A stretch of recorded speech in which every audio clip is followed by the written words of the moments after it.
Hello friends, welcome to my channel. आज हम बात करने वाले हैं मार्केट क्रैश के बारे में। तो काफ़ी बड़ा मार्केट क्रैश आज के दिन हमको देखने मिला है। तो इसके पीछे वजह क्या है ये भी हम देखेंगे और कंप्लीट चीज़ें मैं आपको डिटेल में बताने वाला हूँ। तो वीडियो एंड तक देखना और वीडियो अच्छा लगेगा तो ज़रूर चैनल को सब्सक्राइब करना, ठीक है।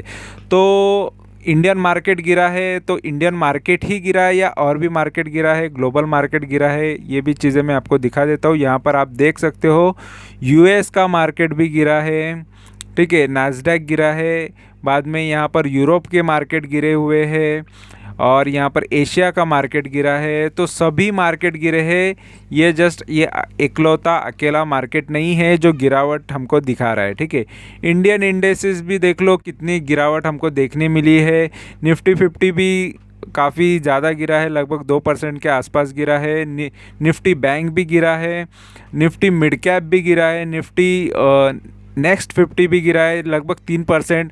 तो ये निफ्टी मिड कैप वाले काफ़ी ज़्यादा गिरे हैं शेयर्स और निफ्टी नेक्स्ट 50 के भी ज़्यादा गिरे हैं, लगभग 3% के आसपास गिरे। निफ्टी 100 भी लगभग 2% के ऊपर गिरा है और निफ्टी 200 भी देखो, मतलब मेजॉरिटी रेड रेड ही दिख रहा है, बिग रेड। और ज़्यादा से ज़्यादा लोगों ने लॉस आज के दिन किया है।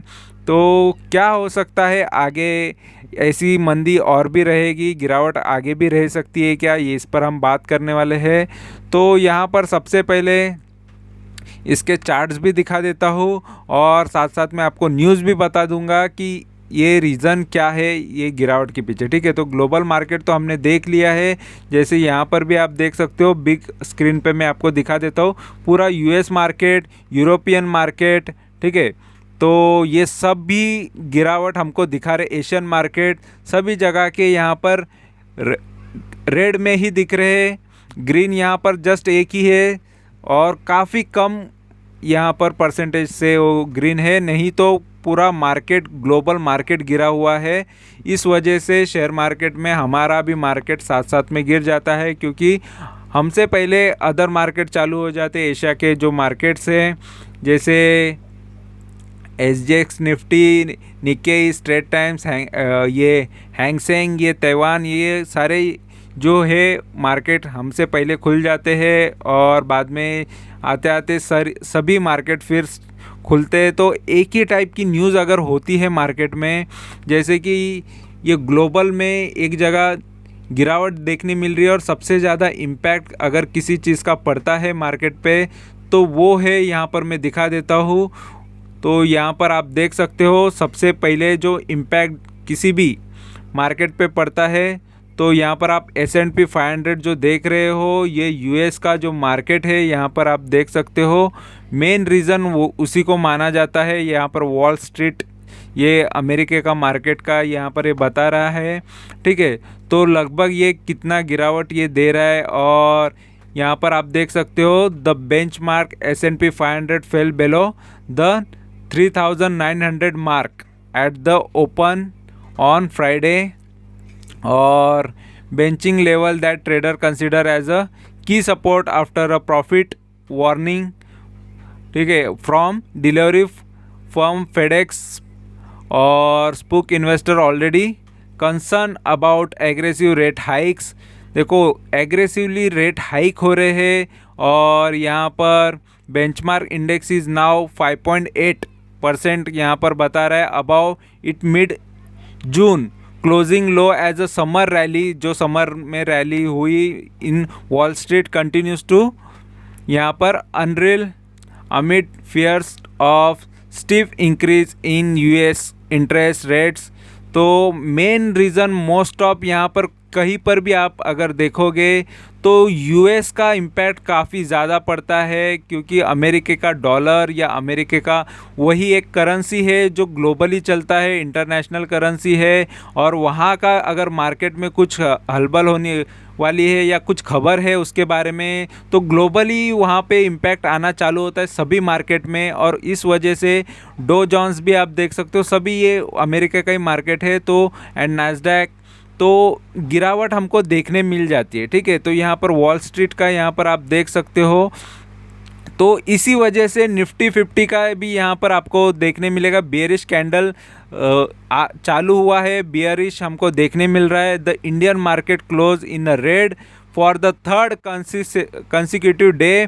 3 दिनों से मार्केट गिरावट दिखा रहा है और बियरिश कैंडल रेडी हो रहे हमको नज़र आ रहे हैं। और वीकली चार्ट्स के हिसाब से which suggest bear could remain in control in the coming week. ठीक है, तो यहाँ पर बियर्स जो रहेंगे यानी जो गिराते हैं मार्केट को या लोग सेल जो कर रहे हैं वो थोड़ा कंटिन्यू रह सकते हैं या कंट्रोल में रह सकते हैं उनके ये पूरा वीक।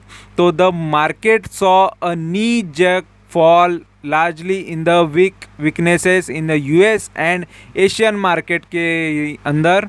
तो मार्केट की वजह गिरने की हमेशा से ग्लोबल मार्केट ही रही है। किसी भी कंट्री का मार्केट अगर गिरता है तो उसके पीछे अदर मार्केट को भी देखा जाता है कि ग्लोबल में कहीं पर गिरा है क्या नहीं। तो यहाँ पर मेन मार्केट को तो लोग ज़्यादा से ज़्यादा किसी मार्केट को फॉलो करते हैं तो यूएस मार्केट, एशियन मार्केट को ही ज़्यादा देखते हैं।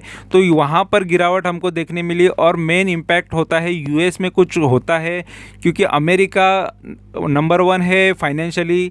तो इसी वजह से अमेरिका में कुछ भी हो जाता है, जैसे यहाँ पर रेट हाइक का डर है, उस वजह से यूएस फेडरल रेट्स, यूएस वहाँ की सेंट्रल गवर्नमेंट है या सेंट्रल बैंक है, तो वहाँ पर कोई भी रेट में हाइक आ जाता है। जैसे हमारे आरबीआई में, रिजर्व बैंक में भी कुछ हाइक आ जाता है तो हमारा मार्केट भी गिर जाता है। उसी तरीके के यूएस का वहाँ पर कुछ हो जाता है तो यहाँ पर पूरे ग्लोबल में गिर जाता है क्योंकि यूएस का जो डॉलर है वो हर जगह चलता है और वो इंटरनेशनल करेंसी होने की वजह से, और मेन रीज़न वही है कि ट्रेड उसमें ही होता है, डॉलर्स में होता है। इस वजह से सभी जगह प्रॉब्लम आ जाता है तो और करेंसी का रेट भी बढ़ने से। तो मेन रीज़न यूएस में कुछ हो जाता है, कुछ प्रॉब्लम आ जाता है, रेट हाइक आ जाता है, करेंसी का रेट बढ़ जाता है, तो सभी जगह पे ये चीज़ें देखने मिलती है। और साथ साथ में यहाँ पर इन्फ्लेशन देखो, महंगाई भी काफ़ी ज़्यादा बढ़ रही है। महंगाई एक रीज़न होता है कि कभी भी शेयर मार्केट को गिराने में। तो महंगाई देखो 7% से बढ़ रही है और हम रिटर्न्स कितने परसेंट से ले रहे हैं देख लो, ये सालाना 7% अगर इन्फ्लेशन बढ़ेगा, ठीक है, तो अगर इन्फ्लेशन इतनी महंगाई तो बढ़ती जाएगी तो किस तरीके से इंसान यहाँ पर उसकी सेविंग से पैसा कमा लेगा। तो यहाँ पर इम्पॉर्टेंट है कि देखो बैंक में रखोगे 3-3.5% रिटर्न्स मिलते हैं, अगर आप एफडी में रखते हो 6-7% मिल जाते हैं।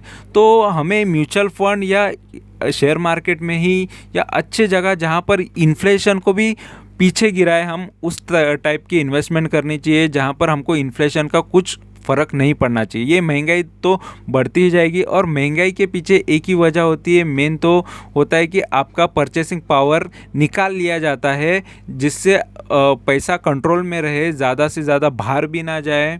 ठीक है, तो महंगाई चीज़ इसीलिए होती है और उससे हमारी कंट्री में इकोनॉमिकल क्राइसिस ना आए। ठीक है, हमारे देश में पैसे का प्रॉब्लम ना आए, आर्थिक प्रॉब्लम ना आए, इस वजह से ये चीज़ें की जाती है। और गवर्नमेंट के ये डिसीज़न बहुत हद तक सही भी होते हैं क्योंकि परचेसिंग पावर अगर हटा लिया जाए तो उस वजह से लोग ज़्यादा से ज़्यादा सेविंग करेंगे या खुद के पास रखेंगे जो खर्चे के लिए, और कंट्रोल में आ जाएगा। ठीक है, तो इसी वजह से इन्फ्लेशन बढ़ जाता है, लेकिन कहीं ना कहीं कंट्रोल में भी आना चाहिए। तो लेकिन हमारा महंगाई की वजह से हमारा प्रॉब्लम ना हो, इस वजह से सही से इन्वेस्टमेंट हमारे पास एक हथियार है या हमारे पास एक चांस है, अपॉर्चुनिटी है कि मार्केट से हम कमा सकते हैं। तो मार्केट में सही जगह पे डालना चाहिए। यहाँ पर मैं चार्ट दिखा देता हूँ, देखो मार्केट कंटिन्यूसली यहाँ पर आप देख सकते हो, हमेशा यहाँ पर 10 दिसंबर 2021 से चार्ट यहाँ पर शो हो रहे। तो यहाँ पर आप देख सकते हो कि हमेशा मार्केट ने अप से डाउन आया है, डाउन से अप गया है, अप से मतलब कितने बार आपको मौका देता है यहाँ पर फिर से निकलने का भी मौका देता है, जो नहीं निकलता फिर से वही प्राइस पे आ जाता है, फिर से मौका देता है यहाँ पर फिर से एक बार। तो इसी वजह से मैं मेरे शेयर्स बेचते रहता हूँ क्योंकि मुझे पता है कि ये फिर से मार्केट फिर से डाउन आएगा तो प्रॉब्लम हो जाएगा। इससे अच्छा हमको सही टाइम पे निकलना चाहिए। मार्केट में अप एंड डाउन आते रहता है, कोई तो एक बिग रैली आ जाती, उसी के टाइम में आपका शेयर जो है अगर वो शेयर डबल भी हो जाता है, ट्रिपल भी हो जाता है, ऐसे रैली में ही कोई शेयर्स डबल ट्रिपल हो जाते हैं। कोई 20% देते, कोई 30% देते, कोई 50-60% देते। तो मेरे बहुत सारे शेयर जो काफ़ी डाउन थे तो काफ़ी अब भी आ गए। तो इसी टाइप की रैली एक्सपेक्टेड होती है, काफ़ी ये गिरावट भी हमको देखने मिली थी। तो ये जो है सपोर्ट्स, तो ये सपोर्ट्स भी काफ़ी काम करते हैं कि यहाँ तक मार्केट फिर से खींच के लाता है, लेकिन ये इसको तोड़ के फिर से ये नए हाई तो बनाएगा ही बनाएगा, ये गारंटी है। क्योंकि मार्केट को उसके हाई तोड़ने ही पड़ते, नहीं तो मार्केट नीचे के हाई तो या नीचे के लो तो नहीं तोड़ते जा सकता, या मार्केट पूरा जाके ज़ीरो तो नहीं हो सकता, क्योंकि पूरे मार्केट में बहुत सारी कंपनीज डिपेंड है। तो इस वजह से यहाँ पर अप एंड डाउन चलते रहता है। ठीक है, डिमांड और सप्लाई तो आती रहती है मार्केट में, और जैसे जैसे मार्केट में जैसे डिमांड बढ़ती है वैसे सप्लाई होता है। अगर सप्लाई कम पड़ रहा है तो महंगाई बढ़ जाती है। तो इम्पोर्टेंट यही है कि आपको ये सारी चीज़ों पे फोकस करना चाहिए, ये सारी चीज़ों को समझना चाहिए, ध्यान देना चाहिए। अगर मार्केट में फॉल आता है तो बहुत सारे रीज़न हो सकते हैं, मेन तो ग्लोबल रीज़न होता है। कभी भी बड़े से बड़ा मार्केट गिरने में जैसे, और सभी वर्ल्ड के लोग अगर प्रॉब्लम फेस कर रहे हैं तो हमारी कंट्री भी साथ साथ में प्रॉब्लम फेस कर रही है। हमारे कंट्रीज़ के भी माल बाहर जाते हैं, हमारे कंट्री से भी बहुत सारी चीज़ें, वहाँ से भी हम लोग माल ख़रीदते भी है, ऊपर से हमारा बिज़नेस भी हम एक्सपोर्ट भी करते हैं। ठीक है, तो बहुत सारी चीज़ें होती है, सर्विसेज भी हम एक्सपोर्ट करते हैं। तो बहुत सारी चीज़ें ये है कि हम हर एक कंट्री पे डिपेंड है, और बहुत सारी कंट्री हमारे पे भी डिपेंड होती है। तो एक कंट्री के साथ कुछ हो जाता है, प्रॉब्लम आ जाते हैं, अगर वो बड़ी कंट्री है तो बहुत सारी कंट्रीज़ के साथ भी प्रॉब्लम होना चालू हो जाता है। ठीक है, तो मेन चीज़ है कि आपको कभी भी गिरावट से डरना नहीं चाहिए। देखो ऑलरेडी देखो इतना ग्रो हो चुका है, तो यहाँ पर भी एक बार बीच में आ चुका है ये गिरावट, तो यहाँ पर भी एक गिरावट आएगा ही। तो गिरावट आने का मेन रीज़न यही होता है कि ऑलरेडी मार्केट गिरा है, ये देख लो, और मार्केट बढ़ा भी है। देखो अप गया है फिर डाउन आया, अप गया फिर डाउन आया, इसी तरीके से मार्केट बढ़ता है। तो ये अप गया है फिर डाउन आया, फिर ये अप गया है फिर डाउन आया है, फिर से अप जा सकता है। और ये तो इसको हाई तो तोड़ने ही पड़ेंगे, हाई नहीं तोड़ेगा तब तक नए हाई नहीं बनेगा। और ये 18,600 के ऊपर का इसको टारगेट, या इसको 20,000 भी जाना है, 20,000 के ऊपर 21,000 भी। तो बाद में जो रन टाइम आएगा, बुल रन आएगा, उसमें काफ़ी ज़्यादा प्रॉफिट हो सकता है। इसी वजह से जो भी स्टॉक है अभी आपके पास है, जैसे मैं यहाँ पर मेरे जितने भी स्टॉक यहाँ पर है सारी चीज़ें बताता हूँ, और इसमें से भी बहुत सारे स्टॉक में इसीलिए निकाल रहा हूँ क्योंकि कहीं जाके फिर से गिरावट ना आ जाए, और उसमें जो प्रॉफिट में चल रहे वो फिर से लॉस में ना चले जाए। ठीक है, तो बड़े बड़े प्रॉफिट चल रहे उनमें इतनी गिरावट नहीं आ सकती, इस वजह से मैंने उसको रखा है और भी प्रॉफिट मैक्सिमाइज़ करने के लिए। ठीक है, और जो छोटे छोटे प्रॉफिट हो रहे, मिनिमम तो 21% के रिटर्न्स जो जिसमें लेना है वो लेके मैं निकल जा रहा हूँ। ठीक है, और कुछ कुछ स्टॉक मैंने थोड़े लॉन्ग के लिए रखे हैं, और गिरावट में मिलेंगे तो और मैं ख़रीदने वाला हूँ। ठीक है, तो जो भी गिरावट में शेयर्स है अभी तो फ़िलहाल उनमें बाइंग तो चल ही रही थी, और भी शेयर्स गिरेंगे और भी ख़रीदारी, इसीलिए मैं बेचता हूँ क्योंकि मेरे पास कैश हमेशा रहना चाहिए। कैश को पूरा का पूरा कभी लाइफ में मार्केट में इन्वेस्ट करके मत बैठो, क्योंकि मौका मार्केट देते रहता है, तब आपके पास पैसा होना चाहिए। देखो बहुत लोग, ये हाई था वहाँ पर बहुत लोग अट्रैक्ट हो रहे थे मार्केट में बाइंग करने के लिए, लेकिन मैं कहता हूँ कि मोस्ट ऑफ यहाँ पर अट्रैक्ट होना चाहिए, और मैं भी यही करता हूँ क्योंकि ऑलरेडी ये सारी बेवकूफ़ी करके हम पहले ही देख चुके हैं। यहाँ पर बहुत टाइम ऐसा हुआ है कि हाइक के टाइम पे ख़रीदते थे, इस वजह से लॉस हो जाता था। तो मेन प्रॉब्लम यही होता था कि आपको बाइंग कहाँ करनी है, सेलिंग कहाँ करनी है, ये नहीं पता होता, इस वजह से आप भी लॉस करते हो, और इसीलिए कुछ कम ही लोग मार्केट से कमाते हैं और मेजॉरिटी लोग लॉस करते हैं। तो ये सारी चीज़ें मेरे चैनल पे आपको जेन्युइनली सीखने मिलेगी, और इम्पॉर्टेंट ये भी है कि यहाँ पर मैं खुद भी चीज़ें करके दिखा रहा हूँ। जस्ट यहाँ पर मैं खुद बता के, किसी भी शेयर के बारे में बता के निकल नहीं जाता, क्योंकि वो मेरे पास भी होता है, और उसके परफॉर्मेंस भी बताते जाता हूँ कि ये देखो ये शेयर इतना बढ़ा, अभी ये टारगेट के आसपास आ गया, अभी मैं निकल गया इसमें से, अभी ये वाला शेयर, तो सारी चीज़ें मैं कंप्लीटली शेयर करता हूँ। और मेन रीज़न ये है कि ये मेरे रिकॉर्ड के लिए, यहाँ पर ये पूरा रिकॉर्ड मेरे चैनल पे आपको देखने मिल जाएगा। ये सारा रिकॉर्ड है, ये मेरे प्रॉफिट्स के रिकॉर्ड है, जो ग्रीन में है ये पूरे प्रॉफिट्स के रिकॉर्ड है, और ये रिकॉर्ड्स मैं बनाते जाऊंगा, जितने हो सकते उतने में मेरे रिकॉर्ड्स बनाते जाऊंगा। ये कुछ ही सालों की मेहनत है। उससे पहले तो काफ़ी टाइम मैंने ऑप्शन ट्रेडिंग, इंट्राडे ट्रेडिंग, ये सारी चीज़ें करके देखा। काफ़ी ज़्यादा इंट्राडे और ऑप्शन ट्रेडिंग से एक दिन में काफ़ी पैसा निकाला है, लेकिन एक टाइम आता है कि वो पूरा का पूरा गंवाना भी पड़ता है। ठीक है, तो कहीं ना कहीं ओवर कॉन्फिडेंस इंसान को आ जाता है अगर आप ऑप्शन ट्रेडिंग और इंट्राडे ट्रेडिंग में हो तो, और आप कभी कभी इमोशंस पे कंट्रोल नहीं कर पाते और कहीं ना कहीं आप वो पैसा गंवा देते हो। ठीक है, तो कभी कभी थोड़े थोड़ा करके निकल ही जाता है, लेकिन आपका पूरा कैपिटल वाइप आउट भी हो जाता है। जितने सालों की मेहनत हो जाती है, ऐसे बड़े से बड़े इन्वेस्टर का हुआ है और उससे वेल्थ क्रिएट नहीं होता, फिर से आप पीछे आ जाते हो। मैंने तो बहुत बार अप एंड डाउन देखे हैं उसमें भी, फिर भी लेकिन मुझे लगा कि वेल्थ क्रिएट करना है तो इसी तरीके से वेल्थ क्रिएट हो सकता है, और देखो वेल्थ क्रिएट भी हो रहा है। ये मेरे परफॉर्मेंस है।